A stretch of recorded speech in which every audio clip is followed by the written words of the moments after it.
Seguí a la Radio de las Madres por YouTube. Activá las notificaciones, dale like y suscríbete a nuestro canal. Somos Radio AM530. Construimos comunidad. Buscamos la verdad siempre.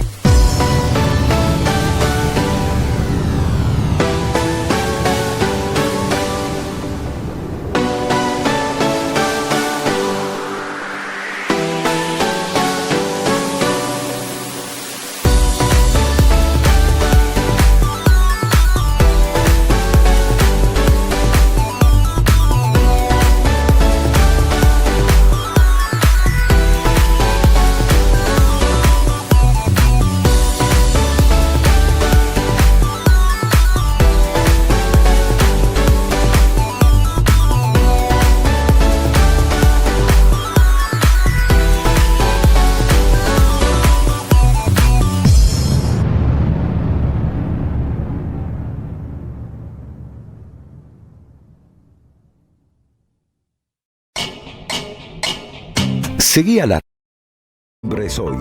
Una invitación a mover las neuronas.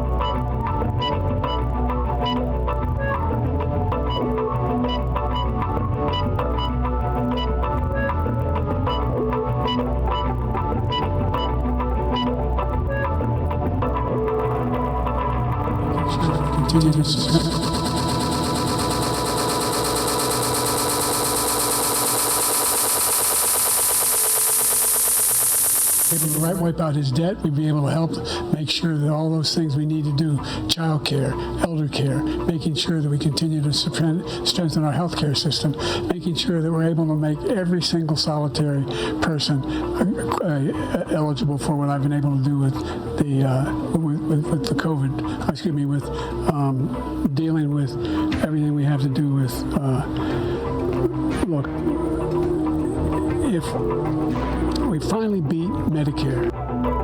Ladies and gentlemen, President Putin. President Putin. He's going to beat President Putin. President Zelensky. I'm so focused on beating Putin, we got to worry about it. Anyway, Mr. President, I'm better. You are a hell of a lot better. Thank you so much.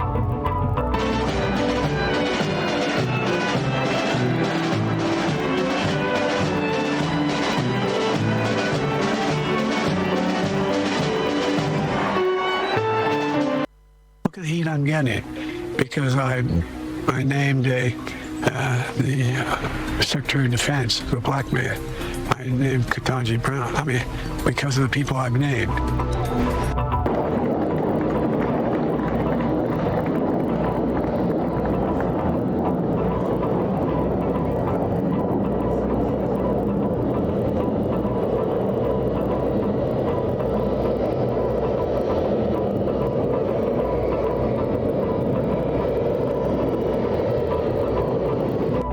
¿Cómo sería el equilibrio de no intervención? Porque hay imbéciles también, digamos, o sea, libertarados, diciendo, no, estoy interviniendo. Ay, al final son más intervencionistas. Digo, no entendiste nada. Si yo tengo el cepo, dado el cepo, por cada dólar que yo emito, o sea, ¿cómo sería el equilibrio de libre intervención? ¿Para qué escuchar a un chabón que te dice vos tenés que hacer lo que tenés que hacer? ¿Qué te importa lo que te dicen del lado de la ventana? No importa, digo, es parte del debate. ¿Pero qué parte del debate? Vos sos presidente, metele para adelante.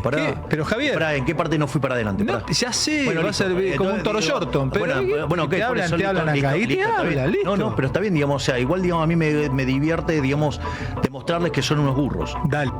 Pusimos la plata del pago de intereses de enero, ya lo pagamos, ya giramos la guita, ya la giramos. Con lo cual pagar vamos a pagar. No solo eso, mirá lo bruto que son. Porque esos que hacen el argumento, no, ahora se te caen las reservas, que esto que lo otro, ahora acumulás menos reservas. Son unos brutos. No se te están cayendo las reservas. Pará. Porque esos brutos lo que me están diciendo entonces es que yo tengo que emitir dinero para comprar reservas. Entonces lo que me están diciendo es que yo le rompa el culo a los argentinos con inflación para pagar la deuda. te das cuenta lo que te están diciendo los idiotas esos que te dicen, no, bueno, pero ahora tenés un problema fiscal porque acumulás menos reservas? Lo que siempre se hizo, Javi. Bueno, no me importa si siempre se hizo, me importa un carajo, está mal. Está mal, sí. Esta semana querían meter el dólar en 1800. Dale, Javier. Y le dejamos el culo como un mandril, por eso están calientes. ¿Esta semana querían poner el dólar a 1800? Sí, por eso te apareció el osito traidor tratando de generar quilombo de que suba. Pero te pasaba a precio si te iba a 1800. Y bueno, digamos, o sea, pero no emitimos y teníamos para doblegarlos en el mercado. ¿Y qué hicimos? ¿La frenaste? Obvio.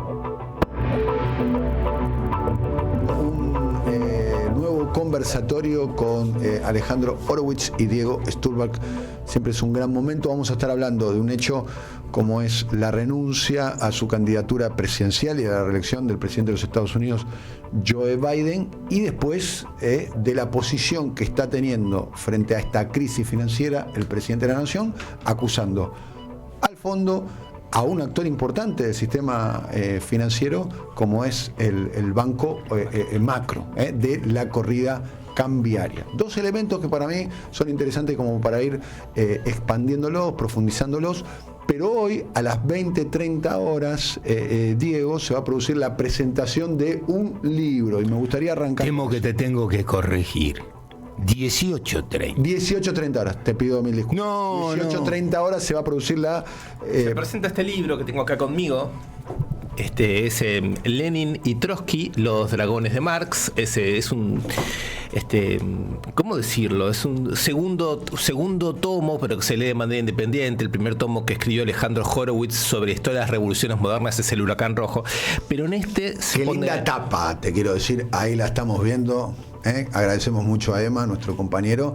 Es una foto, invierno. Ahí se lo ve a Vladimir Ilich Lenin, se lo ve a León Trotsky. Esa tapa es de... Es de 1919 en la Plaza Roja. Es un meeting. Vos ves que están rodeados de guardias rojos, que son obreros con fusiles. Y el libro trata centralmente sobre el debate entre Lenin y Trotsky. Debate que, como explica Alejandro, no se pudo discutir abiertamente mientras el estalinismo era una amenaza constante a la posibilidad de debate dentro del mundo de la izquierda. Pasado, digamos, ese momento oscuro, se ingresa en el archivo, se ingresa en las circunstancias, se ingresa en las hipótesis políticas y se trata de un tema que me parece que es un poco la cuestión, para decirlo breve, que es ¿cuándo y en qué momento se puede hablar en serio? ¿Qué significa hablar en serio? ¿Qué significa que la política pueda plantear y verdaderamente resolver problemas, ¿no? Esto en ocasión de Lenin como gran escritor de la revolución, ¿no? Bien, el libro es un libro de historia, pero no es un libro solamente de eso, sino que plantea, entre otras cuestiones, y un poco se va a debatir hoy en la presentación a las 18:30 horas, vamos a dar las coordenadas en minutos, sobre la cuestión de la revolución, ni más ni menos. Sin duda, pero no la revolución como un hecho museístico, no como la revolución que sucedió en 1917 y se terminó y se enterró, sino la revolución como el problema de la historia que no resuelve determinados conflictos que insisten en el presente irresueltos. Y lo que vemos es que los conflictos de aquel entonces todos han sido agravados. Y en el medio tuvimos ni más ni menos que la Segunda Guerra Mundial y a Hitler. Si me permitís un mínimo comentario para darle al oyente una idea de cómo se llega de Lenin en un minuto a la actualidad. Hay un fragmento del libro que dice algo más o menos así. Lenin moribundo, había sido objeto de un atentado, ya estaba retirándose, estaba muriendo. Stalin es el secretario general del Partido Comunista de la Unión Soviética y Lenin empieza a notar el problema del burocratismo como una especie de tendencia que podía terminar liquidando el proceso. Y sugiere la posibilidad de enfrentar a Stalin en el momento. Dice Alejandro, Trotsky no lo acompaña en ese momento. Trotsky deja pasar. Segundo capítulo de ese mismo razonamiento, la troika, el stalinismo, termina echando, exiliando a Trotsky y en el año 40 matando a Trotsky luego de los juicios de Moscú y la liquidación de la vieja guardia bolchevique. Luego de consolidación de una burocracia soviética que no está en condiciones de dar la lucha armamentística con Estados Unidos en la Guerra Fría, alimentando al mismo tiempo a su población. último capítulo del asunto, esa burocracia que tiene como premisa su propia reproducción política por sobre cualquier otro programa, acepta convertirse en burguesía mafiosa sosteniendo a Putin. En 2 minutos, un enlazado que va de Lenin y Trotsky a hoy Putin. Bien. Vamos al primer tema del conversatorio. Primera cuestión, el gran superclásico, si se quiere, de la Unión Soviética fue los Estados Unidos. Siempre se vio la imagen de un presidente de los Estados Unidos como un hombre fuerte, como un cowboy, como un actor que todo lo puede. Estoy pensando en John Wayne. En Ronald Reagan como John Wayne. Estoy pensando en Obama como Denzel Washington, para nombrar a 2 actores referenciales y que parecía ser, y además políticos muy profesionales. Y hoy vemos, de alguna manera, y además lo vemos en la era de las redes sociales, casi que es inocultable lo que es la decadencia por caso de un presidente como fue el actual presidente Biden. ¿Qué leen ustedes de la renuncia de Biden a la reelección y toda esa crisis que expresa? A ver, en primer lugar, es un movimiento de autodefensa del Partido Demócrata que, de ir con Biden a la cabeza, ya llevaba perdiendo, según las encuestas, casi 10 puntos. En general, las finales presidenciales en los Estados Unidos no se resuelven por semejante diferencia. Y estaba muy claro que esta era una diferencia en movimiento. ¿Qué quiero decir? Que si en este momento ya tienen casi 10 puntos, era probable que llegara a 20 en el momento de la elección, lo que es sencillamente una catástrofe. Por lo tanto, el Partido Demócrata, si quiere existir, no tiene ningún otro camino que correr a Biden. Con el peligro, déjame el asterisco, de perder el control del Senado. O sea, no solo perder la presidencia, sino el control del Senado. Y de la Cámara de Diputados. Sí, la Cámara de Diputados ya la controlan los republicanos, tengo entendido, pero el Senado todavía los demócratas. Pero esto supone que en un sistema bipartidario el debilitamiento de uno de los 2 postes que organiza el sistema es ni más ni menos que una crisis sistémica. Y este es el primer problema que el Partido Demócrata intenta resolver. Primero lo hacen los que tienen menos para perder y más para ganar, los más jóvenes se mueven más rápido. Los más grandes, digamos Obama, los que tienen cartas pesadas, lo hacen primero en la trastienda. Pero aquí viene la cuestión. La trastienda de Biden sostiene a Biden cuando esto ya es irremontable y ellos no cambian de posición. Y si mirás las declaraciones, vas a ver que su mujer no dice nada y que salvo el texto del presidente no hay ninguna aparición personal redondeando la situación. Resulta llamativo ese detalle que vos traes al presente, Alejandro, ¿no? Todavía no ha aparecido públicamente ninguna imagen, ninguna voz del presidente Biden anunciando que retira su candidatura. Lo que sí aparece claramente es el texto. El texto de la comunicación oficial, ¿no? Complemento lo que dice Alejandro con otra visión que tiene que ver con lo que varios analistas vienen hablando de una guerra civil larvada en Estados Unidos, del nivel de violencia y de conflicto que hay en la sociedad norteamericana. Con la siguiente pregunta. Que tuvo su expresión ahora mismo. El 8 de enero. Exacto. En un tiro en la oreja al candidato presidencial republicano. ¿No? Y anteriormente el copamiento del Capitolio, ¿no? Sí.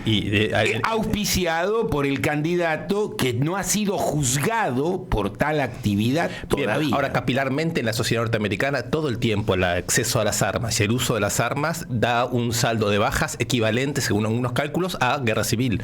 Es decir, hay 1 o 2 casos por día que saca un chico un revólver y mata a 1, saca un fusil, mata a 5, hay matanzas mensuales, es decir, la cantidad de muertos sin que haya un enfrentamiento político, no está organizado políticamente eso, ya habla de un uso de las armas que es alarmante. Pero me gustaría detenerte un segundo, sí, porque el uso de las armas no es una cuestión menor. No, por eso cuando te comparás la cantidad de muertos por uso de armas de los Estados Unidos con la cantidad de muertos por lo mismo en Canadá, sí, entendés, es una relación 40-1. Bien. Sin embargo, aunque eso es evidente y aunque varios presidentes, entre ellos Obama, intentaron cambiar esta situación, el manejo y el peso del Club del Rifle en los Estados Unidos, que forma parte del caucus republicano más derechista y reaccionario, impide esto con el argumento de las libertades civiles personales. Y del otro lado, digamos, el racismo policial provocando todo el tiempo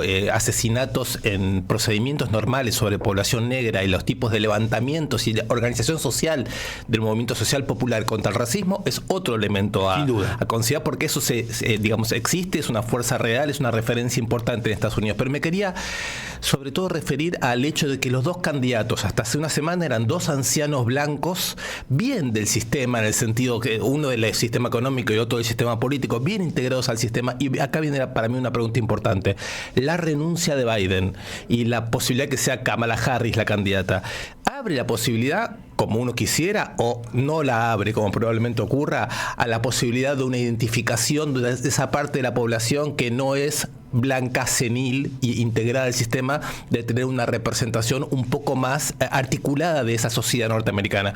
Uno supone, por las cosas que lee, que no lo va a lograr. Kamala es la expresión de la élite también. Por eso digo, uno supone que no lo va a lograr. Recorrido, su propia biografía. Por eso digo. Está su condición de mujer y su condición de hija de inmigrantes. Claro. Pero estamos hablando de profesores de Stanford. Lo que pasa es que del otro lado lo que tenés, insisto con esto, es la simbolización de una sociedad que se abraza a una élite senil, absolutamente decadente, ¿no? Claro, pero ahí viene a una carta que todavía no sabemos, que es el Congreso del Partido Demócrata.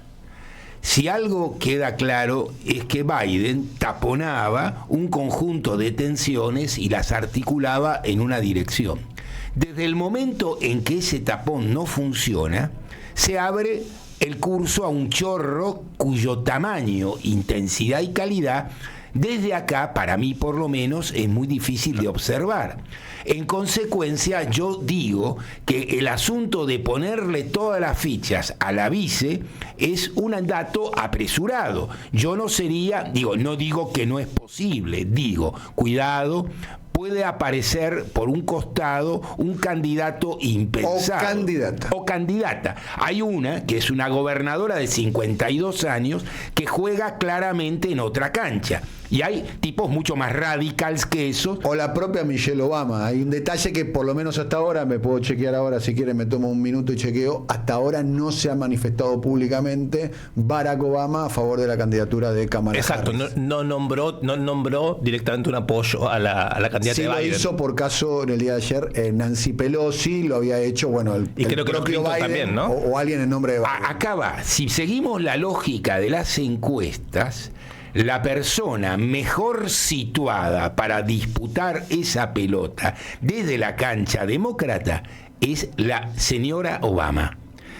Además de ser alguien que ha probado que tiene uñas para la guitarra. No estamos hablando simplemente de la mujer de un presidente. Lo que pasa es que Michelle Obama hizo una gira por Estados Unidos para probar cuánto medía, no les dio, y por ahora tienen la carta relativamente retirada. Quizás la jueguen en lo inmediato, cuando empiece la deliberación demócrata.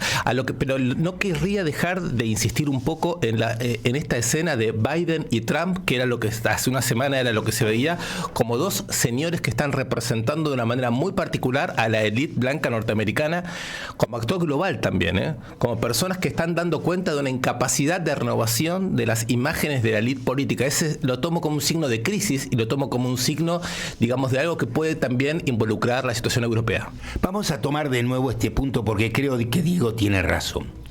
¿Qué quiere decir que dos hombres de este tamaño etario sean exactamente lo que representa la tradición norteamericana en el sentido del caucus original? Blancos, de origen anglo-holandés, protestantes, racistas en general. Esto tiene que ver con un Estados Unidos que ya no es como era ese Estados Unidos. Ese es el Estados Unidos de 1950, 1960, hasta el 70 y por ahí no más. Pero ha pasado otro Estados Unidos, ese Estados Unidos que perdió la delantera que conservó hasta el 91 largamente, que tiene un competidor en China al que no sabe ni cómo enfrentar y lo enfrenta muy mal, con donde juega realmente sin entender que parte de los intereses de la propia burguesía nacida en Estados Unidos, que ya no es norteamericana, tiene sus inversiones fundamentales en China. Lo que vemos es un desajuste entre el viejo sistema político, demócratas y republicanos, y la nueva realidad política. Sí, agregaría si quieren un último tema, que es el tema de la guerra, ¿no? Sabemos que del lado de los demócratas se está llevando la guerra en Ucrania, pero también apoyando... Como siempre, históricamente los demócratas muy belicistas. La guerra. Y mucho más belicistas que... los republicanos. Que los republicanos. Pero es más, hasta el propio Trump dice, yo voy a solucionar el conflicto y lo mismo para el caso, en Europa. ¿no? Voy a arreglar con Putin y voy a obligar a Zelensky a que negocie con Putin. Pero quisiera señalar que ayer a la mañana, creo que fue una de las mañaneras de tu amigo, el presidente de México. Me encantaría que fuese mi amigo. Bueno, pero dice, ¿no? Daniel Carlos. Sí. Daniel Carlos de Argentina. Bueno, Daniel Carlos de Argentina. Ámelo, Andrés Manuel. Sí. Ayer, hoy, no sé, lo vi hoy, no sé de qué día era, le anunció que le va a mandar una carta a Trump, no sé si lo vieron, diciéndole que pare la mano con la cuestión de la guerra a la migración mexicana. Porque en el mismo comunicado en el que Biden se baja, en el mismo momento hay un comunicado de Trump diciendo, acá ven, este señor que no podía gobernar, miren lo que hizo, dejó que todo Estados Unidos se llene de migrantes, y la política de la guerra contra los migrantes no es la guerra en Europa, no es la guerra en Medio Oriente, pero es una criminalización en nuestro continente de un flujo de población que está en el centro de la política republicana, ¿no? Y además en el equilibrio entre México y los Estados Unidos. Los migrantes mexicanos en Estados Unidos forman parte del ejército de trabajadores requeridos para que eso funcione. Eso recuerda AMLO esta mañana. Por supuesto, es una obviedad, y al mismo tiempo eso tiene una contrapartida que son los 65 mil millones de dólares por año que estos mexicanos residentes en Estados Unidos envían a su propio país. Exacto. Y esto hace, aparte del equilibrio, vamos a usar un título nacional, macroeconómico. Claro. Porque México no tiene ninguna exportación de 65 mil millones de dólares. Lo que exporta México es mexicano. Mano de obra barata a los Estados Unidos, y recibe ni más ni menos que en remesas, como decías vos, esas cifras, 65 mil millones de dólares. Y la proyección de que la población latina va a ser mayoría en Estados Unidos. Son 40 millones los mexicanos que viven mexicanos y descendientes mexicanos que viven en los Estados Unidos. Y la mayoría, leí una encuesta, la mayoría de esos migrantes que están en Estados Unidos están en contra de que sigan migrando. Ese es el viejo asunto. Claro. Como yo llegué, ya está, no quiero que venga más nadie. Cierren la puerta. Pero hay una segunda cosa que habla de un cambio cultural en los Estados Unidos. El castellano es la segunda lengua del país. En California, vos podés vivir en California y no saber inglés. Bueno, lo mismo pasa con el estado de la Florida. Una línea nada más y no mucho más le pido, porque es sobre el impacto que puede tener en la Argentina el eventual triunfo de Donald Trump. Los que conocen el tema, entre los cuales no me encuentro yo, vos hiciste menciones a las encuestas, hablan de que Trump, si las elecciones fuesen el domingo que viene, ganaría de una manera contundente. Las elecciones van a ser el 5 de noviembre, falta mucho, pueden pasar eventos que cambien el curso de los acontecimientos. ¿Qué impacto puede tener en la Argentina? Teniendo en cuenta que a mí, alguien que conoce mucho del tema de relaciones internacionales con respecto a la Argentina, me dijo que el gobierno de Milei juega su ficha al triunfo de Trump. Juega claramente, además, se ve claramente, digamos. Y no son pocos los analistas que dicen que Trump no tendría problema a partir de enero, y si puede antes, enero digo cuando asuma, y si puede antes, de darle algún tipo de apoyo o préstamo relativamente importante a la Argentina, como para que se resuelvan cuentas, se pasa la dolarización, se realice el plan que Milei pudiera tener en caso de llegar en el gobierno hasta el momento en que gane Trump. Eso me parece que es una apuesta fuerte del gobierno contra el bloque devaluador, digamos así, ¿no? Nosotros actuamos como si ese dinero estuviera allá, actuamos como si ese poder político lo tuviéramos ya, aunque dependemos de llegar a estos meses, y esa sería una apuesta. Pero la otra cosa que creo que pasaría, y esto lo digo muy rápido, es que hay un tipo de peronismo o un tipo de nacionalismo trampista que se... Guillermo Moreno. Ponele nombre y apellido, así entendemos todo. Guillermo Moreno de manera ostensible, pero no solo. Hay en el mundo nacional popular, se lo ha visto ahora con la discusión de Enzo Fernández, los cantitos, etcétera, que asume la cuestión nacional de una manera absolutamente congelada, absolutamente for import. Me refiero a la importación del trampismo como programa incluso peronista, por el hecho de que Trump trae empresas, se supone que es nacionalista, regulador, estatista, desarrollista. Ese modelo es también un modelo para la derecha peronista, o es un modelo en donde la derecha peronista puede hacer hincapié sobre el conjunto del peronismo. A ver, vamos por dos partes. El presidente Milei no tiene más remedio que jugar a la victoria de Trump porque no tiene ninguna otra posibilidad política.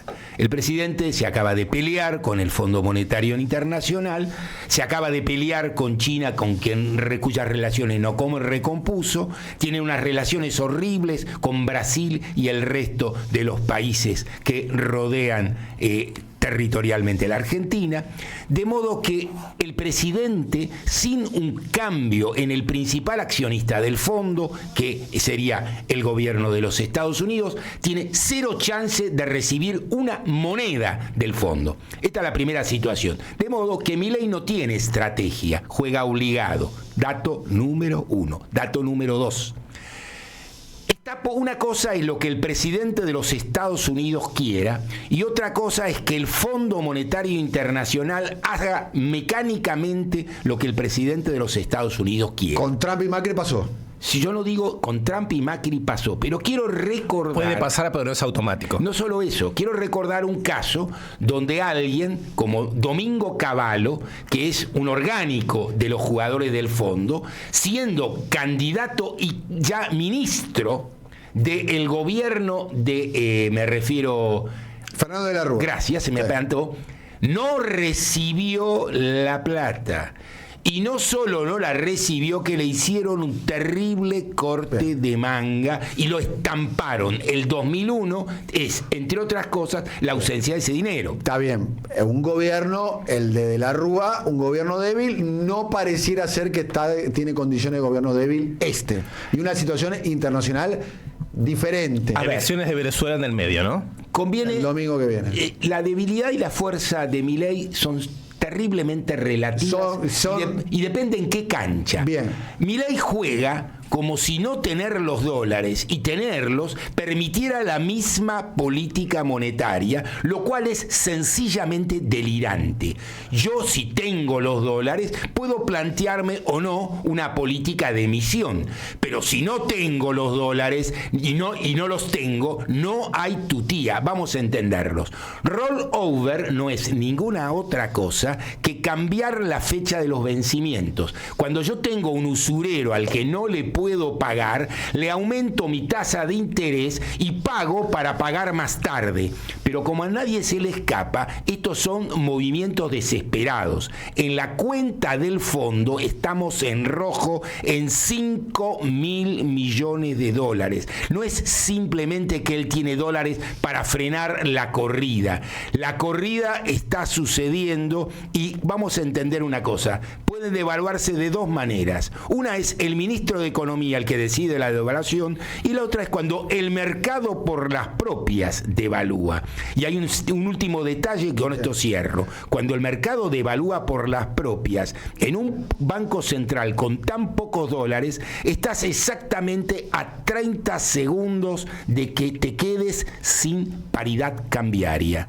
Bien, eso sería una crisis política para el gobierno y eventualmente una crisis institucional para el gobierno y importante porque hay un gran lobby devaluador del cual yo quiero decir de ese club, no soy socio porque tendría un gran impacto aún mayor sobre los ingresos de la mayoría de la Argentina. Este es un detalle para entender cada vez que sostenemos que hay que devaluar para ordenar la macroeconomía. Sepamos cuáles son las consecuencias políticas, institucionales y fundamentalmente las que más nos puede interesar a los que estamos de este lado del Río Bravo, las sociales.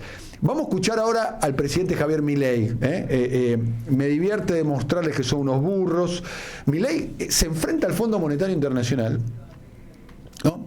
Denuncia una corrida cambiaria, le pone nombre y apellido a una corrida cambiaria, lo dice claramente, del segundo banco privado de la Argentina. Estamos hablando del Macro. Del Banco Macro, que es un banco, para decir una manera, de alta incidencia política, ¿no? Por su historia, su recorrido, sus vinculaciones. No nos vamos a poner aquí con los detalles. Nos quedan minutos finales, 11 minutos para terminar el conversatorio. Vamos a escuchar al presidente Milei y un poquito profundizando lo que ustedes ya estaban un poco desarrollando. ¿Cómo sería el equilibrio de no intervención? Porque hay imbéciles también, digamos, o sea, libertarados, diciendo, no, estoy interviniendo. Ay, al final son más intervencionistas. Digo, no entendiste nada. Si yo tengo el cepo, dado el cepo, por cada dólar que yo emito, o sea, ¿cómo sería el equilibrio de libre intervención? ¿Para qué escuchar a un chabón que te dice vos tenés que hacer lo que tenés que hacer? ¿Qué te importa lo que te dicen del lado de la ventana? No importa, digo, es parte del debate. ¿Pero qué parte del debate? Vos sos presidente, metele para adelante. Pero Javier... ¿En qué parte no fui para adelante? No, ya sé, va a ser como un Toro Shorton.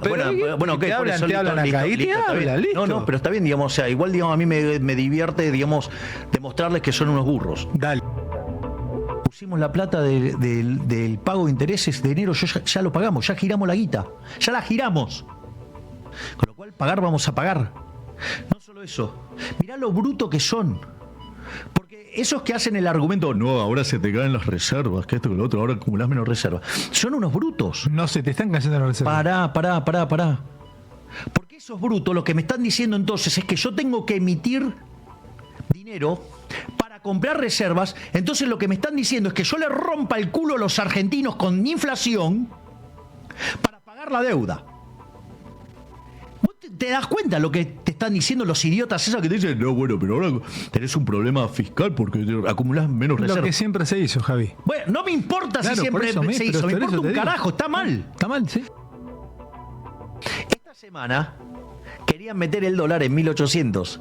Dale, Javier. Y le dejamos el culo como un mandril, por eso están calientes. ¿Esta semana querían poner el dólar a 1800? Sí, por eso te apareció el osito traidor tratando de generar quilombo de que suba. Pero te pasaba a precio si te iba a 1800. Y bueno, digamos, o sea, pero no emitimos y teníamos para doblegarlos en el mercado. ¿Y qué hicimos? ¿La frenaste? Obvio. El buen diálogo que tuvo Fantino con el presidente Milei, y una pregunta que yo ya se las hice a ustedes en varias oportunidades, que es una duda que yo tengo, se la traslado a ustedes que conocen el tema. ¿Las clases dominantes de este país se van a perder la oportunidad de tener un tipo que tiene apoyo popular para llevar adelante su programa como no ha sucedido en la historia contemporánea? A ver, arriesgo una respuesta y que seguramente va a ser de discusión un poco con Alejandro, espero que sí. Yo tengo la impresión de que las clases dominantes en la Argentina solamente pueden aprovechar una oportunidad si hay alguien que les imponga esa capacidad de aprovechamiento. Por sí solas no lo pueden aprovechar. ¿Por qué? Porque está la ganancia inmediata, porque están las dudas individualmente respecto a si la cosa va a salir colectivamente bien, porque hay un ventajismo, porque hay cálculo estratégico, porque cada capitalista piensa en términos de su propio capital en las condiciones en que le toca pensarlo y no calcula, digamos así, estratégicamente por el conjunto, si no hay alguien que se los imponga. Lo que quiero decir con esto es, para Milei, la inflación es el único contacto real que hay con la población civil. Garantizar la baja de inflación en su cabeza, no digo que sea necesariamente así, pero en su cabeza es la elección del 2025.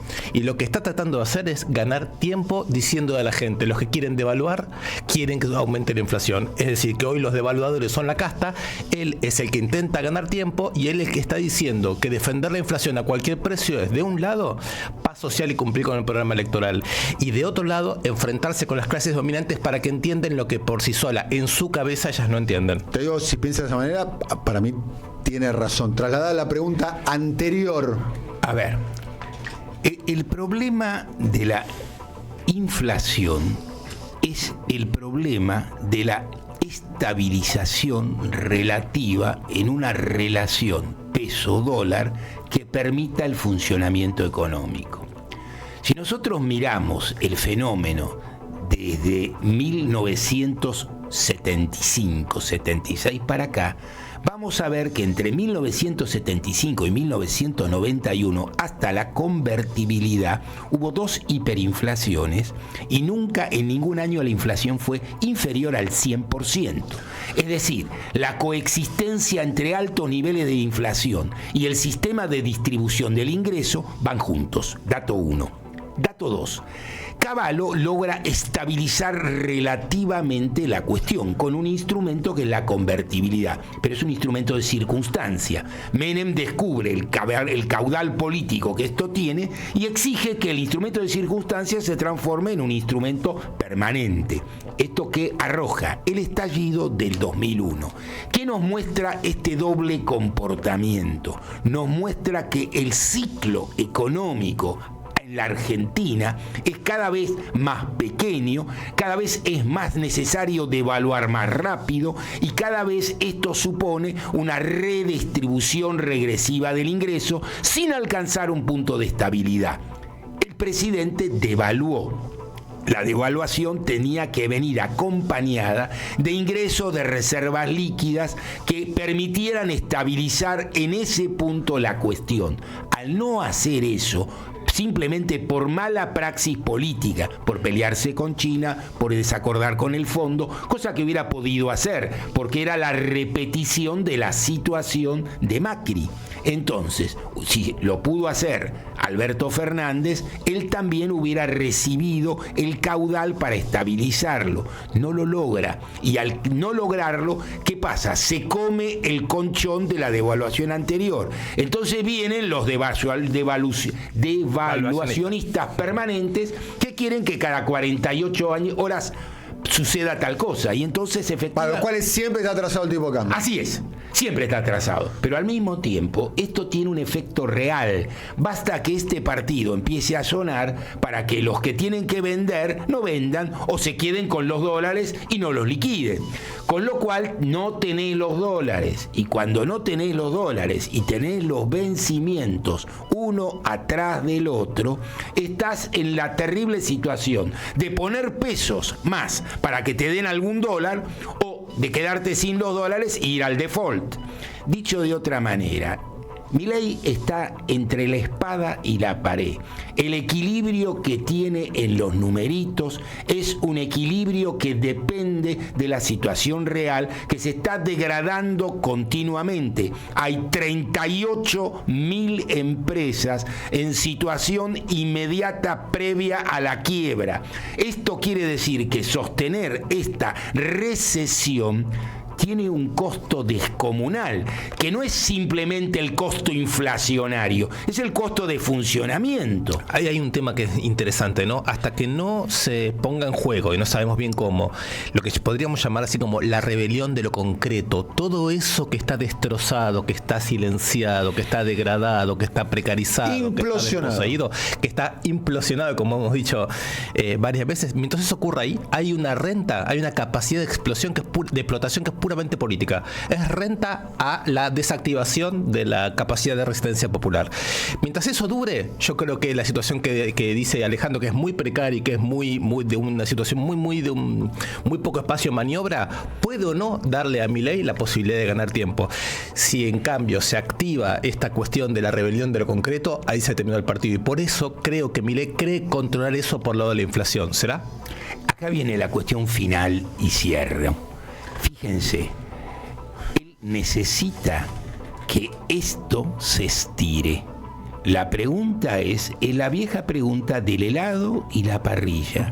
¿El fuego es más grande que la capacidad del helado de resistir o la capacidad del helado va a sostener este nivel de fuego? Yo agregaría el tamaño del trauma que permitió el síntoma de Milei. Todavía no sabemos porque, como dice Pablo Semán, ¿no? El triunfo, la negación la subestimación de Milei fue la subestimación de la crisis que generó a Milei.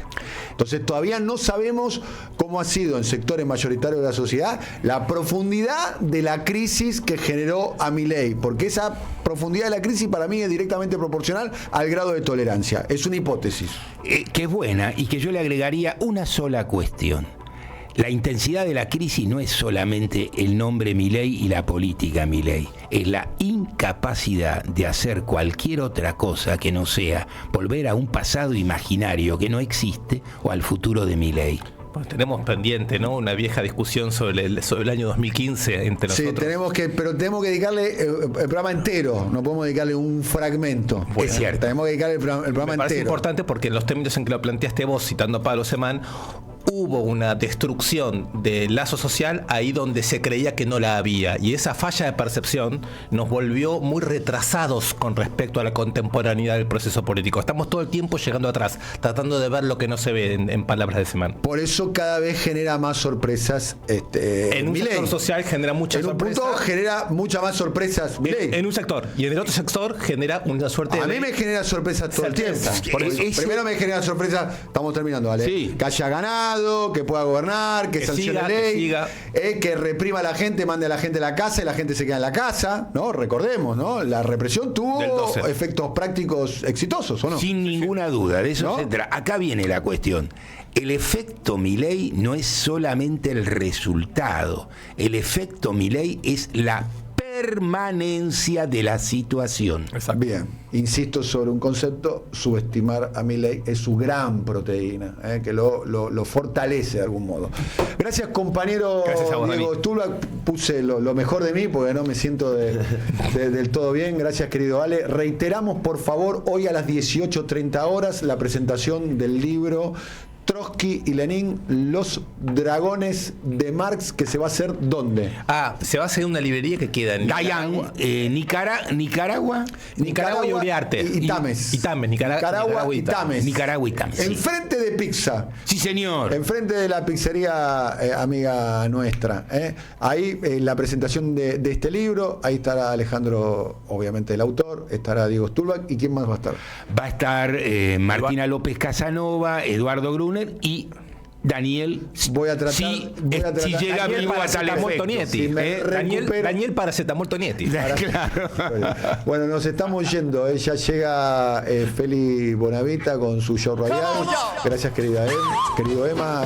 Gracias, querido Silvio Soler.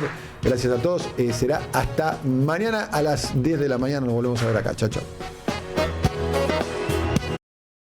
Buscamos la verdad siempre.